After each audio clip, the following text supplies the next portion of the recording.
vessel of fortune for the Lord Jesus Christ, sailing the seas of culture, a real heist. Come along for a view that's unique and so true, an adventure with Rick, a privateer's crew.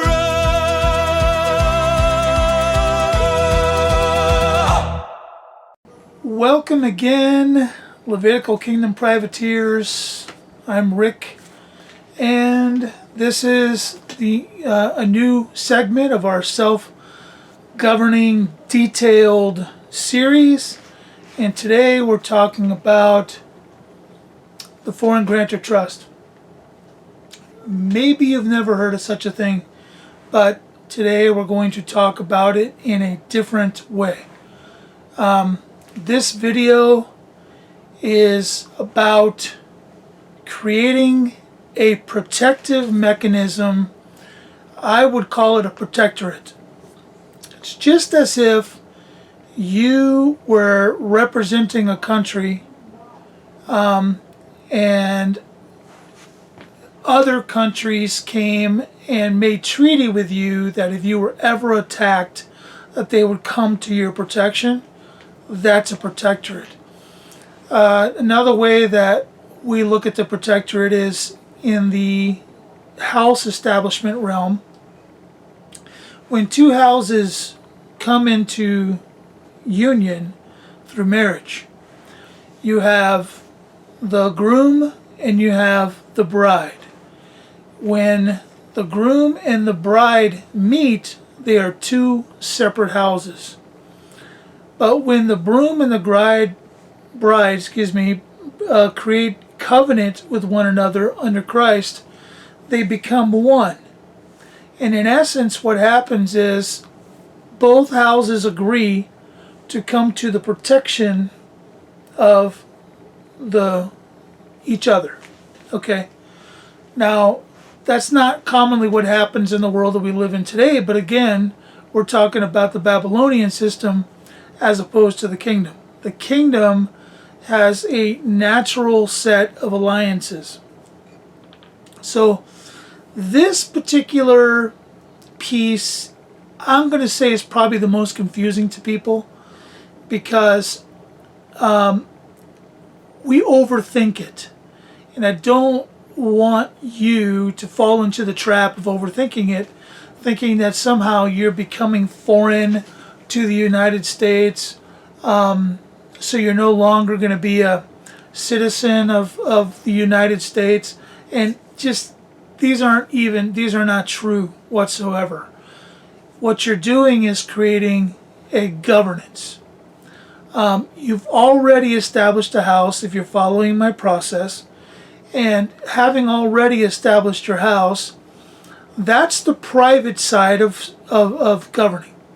No one's ever going to see the private side of your governance. When you decide to pass an act or a resolution, make a proclamation, a declaration for your particular house, those things are internal. Only the people, the members of your house, are going to know that, or anybody that you shared with. That's it. That's all that's going to know it.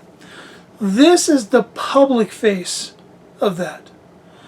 No one's ever going to know your house, how your house is governed, any of the acts or resolutions of your house, because that's all internal. What they're going to know is a number, because that's public.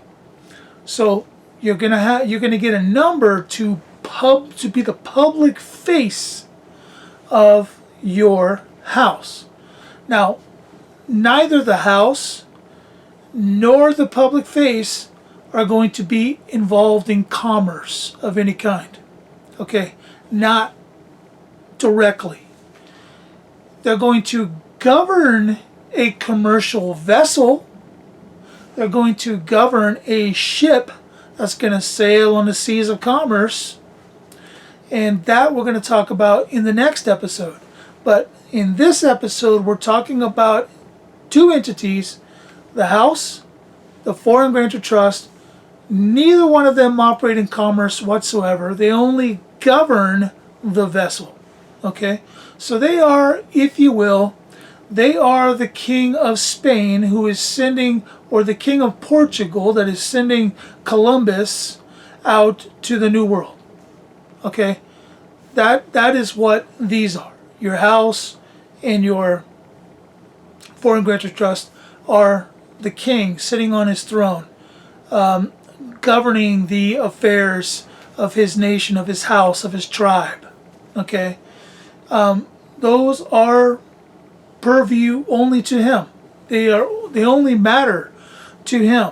He reigns at his pleasure because he's the king. Now, there's going to be factions of the house that do things publicly, but they're going to do it through their vessel, which is going to be what acts in commerce. Okay, this is not your vessel. Foreign grantors trust, your house itself, those are not vessels. Those are the vassal governance. Okay, if we're going to put it into the shipping reference, that's how we're going to refer to the foreign grantors trust. It is the vassal governance. It is what is making a vessel, commissioning it to go out into the seas of commerce and do the things that God has called you to do. Do the things that our King has directed you to do. Okay? So, just wanted to get that out of the way. Now, there is something extremely important that I don't want you to miss. I covered this in the very first episode. I mentioned it, and I'm going to mention it again in detail here. You really need a spiritual name. Now, our Western church has been, co-opted. I think it's part of Satan's deception, our Western church. We have so lazied about carrying on the commissions of Jesus Christ. We have been very lazy about it. And one of the protective mechanisms that Jesus did to his own disciples is he gave them a new name. Simon became Peter, and so on and so forth. Saul became Paul. There are, Abram became Abraham. We go on and on and on. We have got to be commissioned by the new creation. We have to use the new creation as our vessel, not the old creation, not the old creation, not the old creature. We're going to park that like we talked about last episode.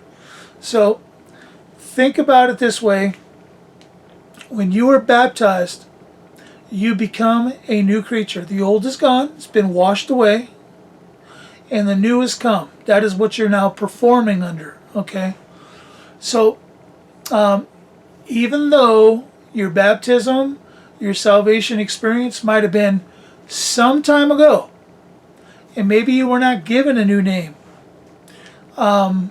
this is where you need to adopt one. What I would do is I would pray about it, and I would ask the Lord, what would you call me, Lord? And if he gives you an idea, use it. If he says, I've called you to be a man of honor, well, what's the word for honor in Hebrew? Take on that name. What's the word for honor in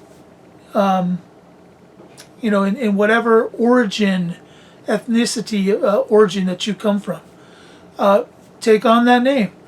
And, take on that name and begin to use it as you plot out your course to develop a structure that's going to protect you. Now, there are two forms of protection. One we're going to get to in a future episode that is ultimate protection.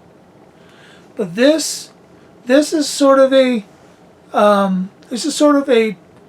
for now temporary protection, because you still need this until we have a strong community that maybe doesn't need this anymore.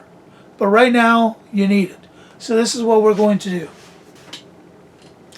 You are going to go to the Internal Revenue Service website, irs.gov. You're going to download a SS4 form. And that SS4 form is going to be filled out in a very particular way. Now, if you want to know how to fill it out, I have a video for that. Look into the description under this video and you will find a link, specific link to the video on how to fill out the SS4 for a foreign grantor trust. Now there's some very special things about a foreign grantor trust that you need to understand as to why this needs to be done this way. A grantor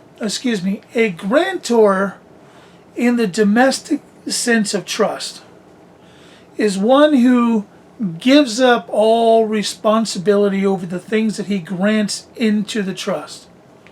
And he cannot be involved in any way, shape, or form in the points of the trust or the indenture of the trust. He cannot be a trustee. He cannot be, an overseer. He cannot be anything domestically. Okay, that's considered a domestic trust that falls into absolute chaos if you try that. The difference is a foreign grantor trust. The foreign grantor can be involved in the everyday decision making of the trust because it's purely a governance structure.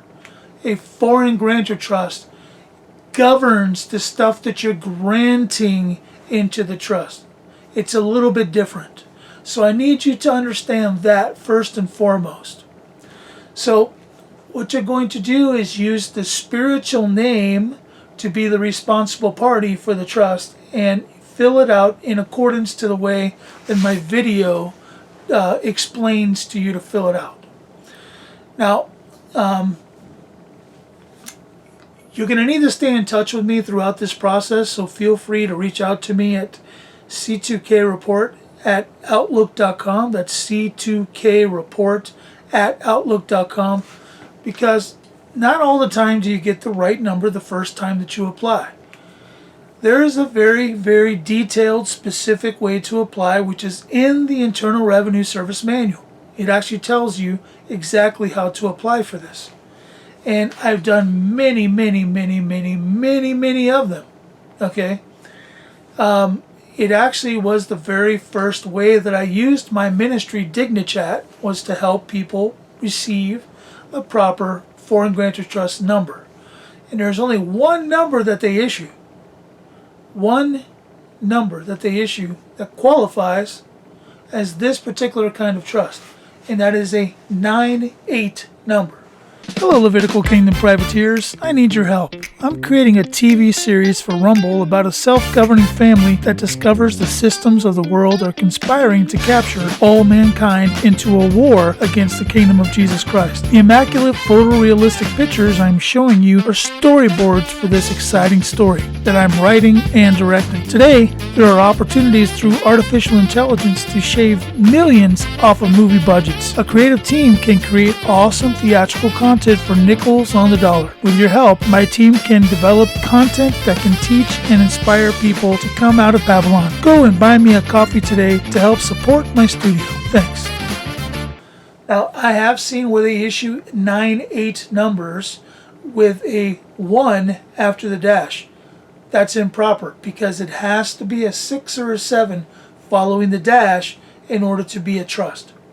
And this has to be a trust because, again, you're governing something. You're governing. This is the public face of your private house. Okay? So call it whatever you want. It doesn't really matter what you call this trust. A lot of people use their house name. A lot of people use their spiritual name and trust at the end. I've done that. I am Rick Tehijah Binyah. My trust is called Rick Tehijah Binyah Trust. So you can call it whatever you want. Don't worry about the name. It's the way you fill out the form that gets you the specific number that you're looking for.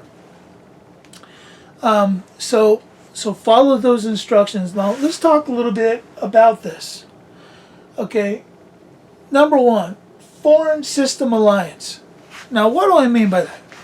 I've alluded to it a little bit. I want to cover it a little bit more. It is you're creating an alliance to a foreign system.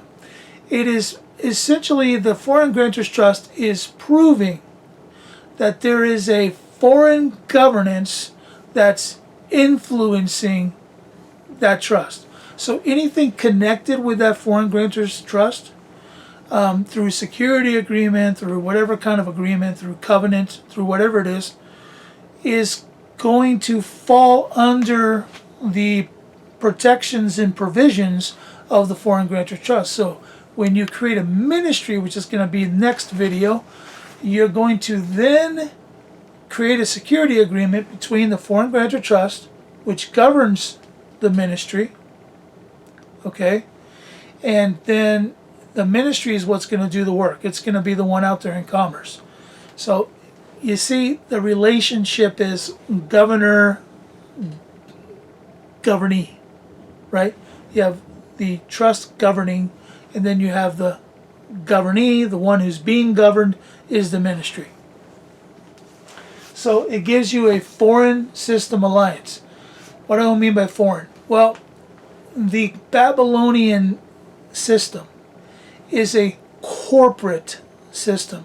They do that to consolidate power. It's part of the grand conspiracy, but they do that for very specific reasons that give them immense power over that old ship. Okay, but you're going to align yourself with a foreign power, and because that foreign power is your spiritual name, who do you think the power is that you're aligning yourself with? Yes, the kingdom of Jesus Christ. That is why we get these Foreign Grantors Trust. And that's also why there will come a time when I believe, me personally, I'm giving you my opinion here, this will not be necessary. When we have a community that is put together well enough to not need this anymore, but to use the community itself as the flag, the protectorate over all of our ministries, over all the things that we do every day. So there's that. Number 2, realistic protection. This is what drives me nuts about Christians.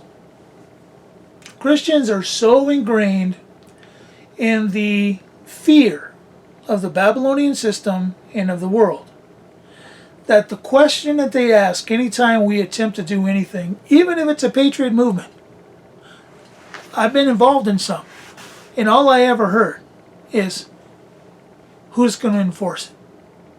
Who's going to enforce it? The enforcement provisions are always the thing that make people walk away.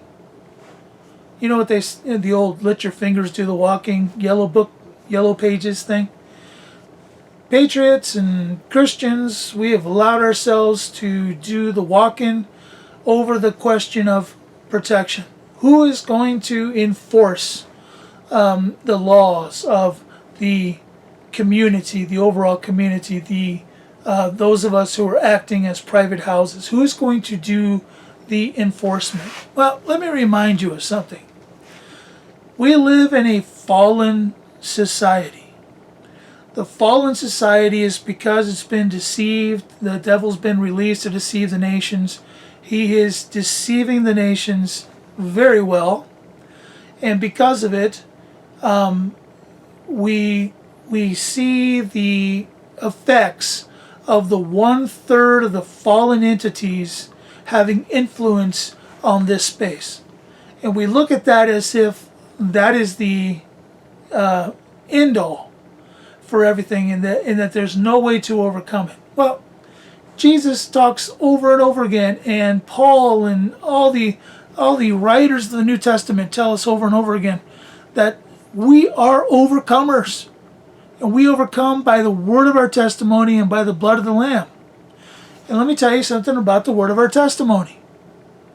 That's an important phrase. Because did you know that we are in truth, with real ability, able to do a lot of the things that Jesus did? It says in even more.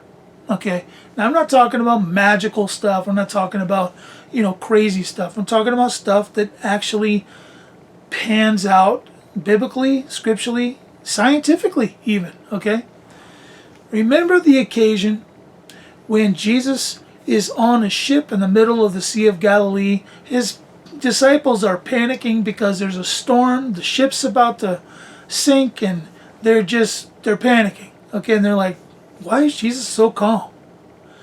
And Jesus, seeing the panic and knowing how the actual system of nature works, puts his hand up and says, peace, be still. Speaks to the storm.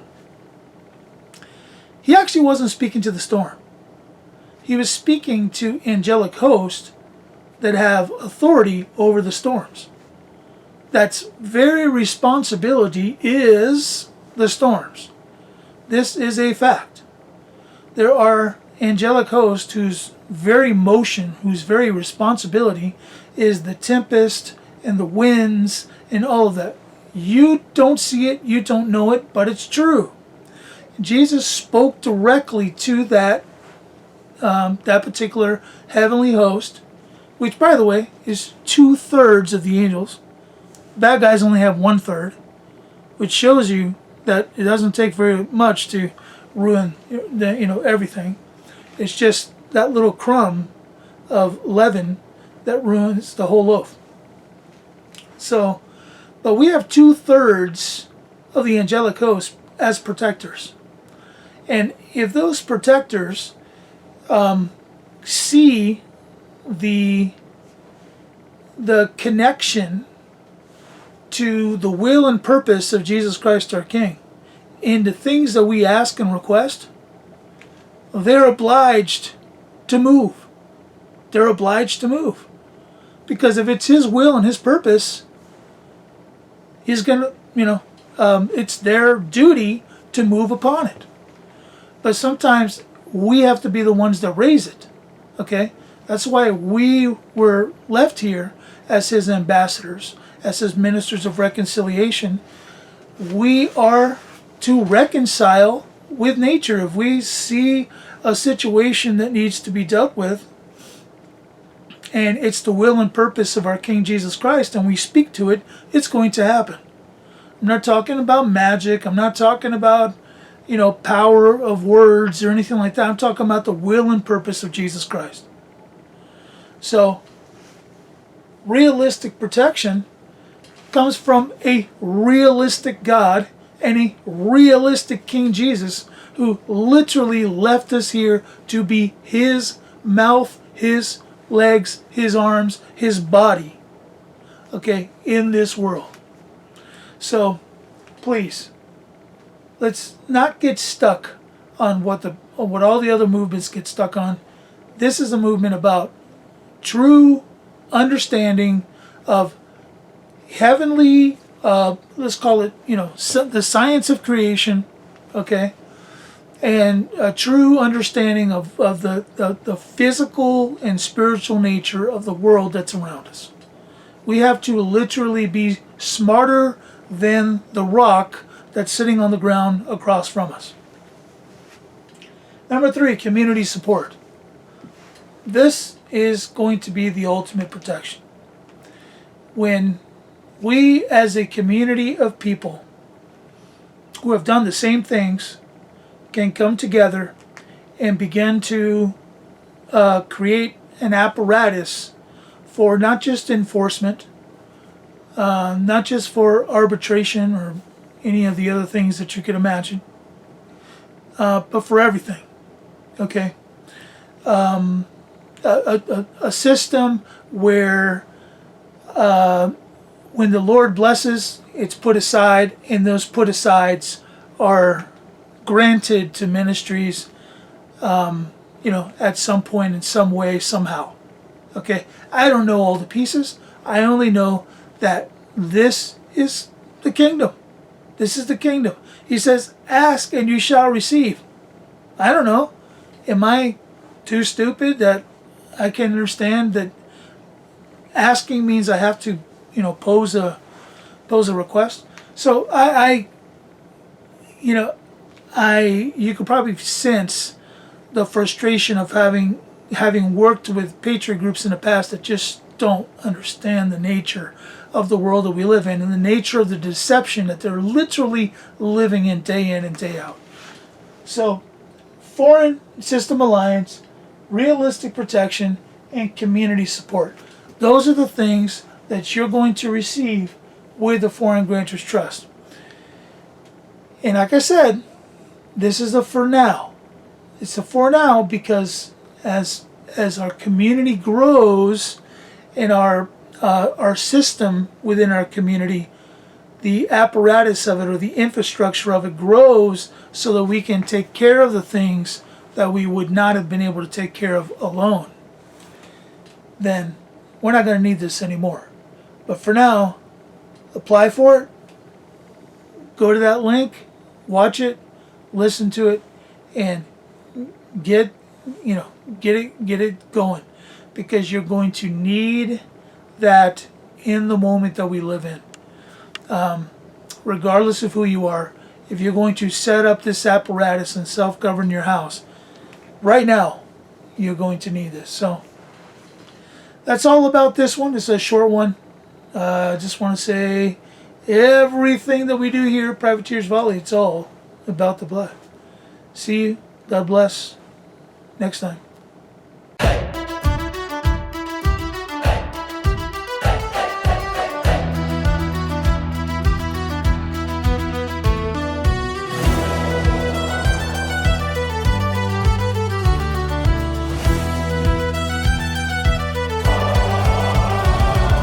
Thanks for joining our swashbuckling episode. Come back on the morrow for another load. Please leave a comment for our trouble. Thanks for joining our privateer